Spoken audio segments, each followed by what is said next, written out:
మేమైతే sky garden వచ్చినాం. చాలా బాగుంది. అసలు ఇక్కడ నుండి అయితే ప్రతి ఒక్క ప్లేస్ కనిపిస్తుంది. షాడ్, హారిజాన్ ఇవన్నీ ఇక్కడ నుండి కనిపిస్తుంది. ఎంత బాగుందంటే అంత బాగుంది.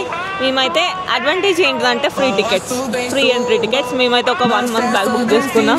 లేట్ అయింది, ఒక 20 minutes ఏమవుతుందో అని అనుకున్నాం, కానీ ఏం కాలేదు. వాడు లోపలికి రానిచ్చిండు.